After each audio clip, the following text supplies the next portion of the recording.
మాజీ మంత్రి పేర్ని నానిపై కేసు నమోదు చేశారు మచిలీపట్నం పోలీసులు. పేర్ని నానితో పాటు మొత్తం 400 మందిపై ఎఫ్ఐఆర్ నమోదైంది.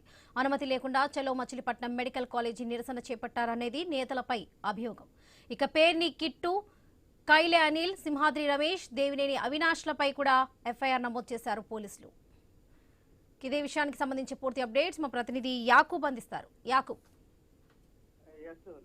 నిన్న జరిగిన వైసీపీ సంబంధించిన నిరసన దీక్ష ఇప్పటికే సుమారుగా వైసీపీ శ్రేణులపై సుమారుగా 400 మందిపై కేసులు నమోదు చేయడం జరిగింది. ముఖ్యంగా మచిలీపట్నం కేంద్రంగా మెడికల్ కాలేజ్ ఏర్పాటు చేయడం జరిగింది. దానికి సంబంధించి ఆ మెడికల్ కాలేజ్ దగ్గరికి వెళ్ళి అక్కడ వాతావరణం అదేవిధంగా అక్కడ నిరసన చేయడానికి వైసీపీ శ్రేణులు అక్కడికి వెళ్ళడం జరిగింది. ఈ నేపథ్యంలో పూర్తిగా అంటే పక్కన ప్రజలకు ఇబ్బంది పెట్టారని, అదేవిధంగా పర్మిషన్ లేవని ముందుగానే చెప్పినప్పటికీ వినకుండా రోడ్ల మీదకి వచ్చి ధర్నా చేశారు. అదేవిధంగా కాలేజ్ దగ్గరలో అంటే మెడికల్ కాలేజ్ దగ్గరలోనే సుమారుగా గంట సేపు రోడ్డు మీద నిరసన చేపట్టారు అనేది కూడా పోలీసులు అయితే చెప్తున్నారు. అయితే పూర్తిగా దీనికి సంబంధించి ఇప్పటికే కేసు నమోదు చేయడం జరిగింది.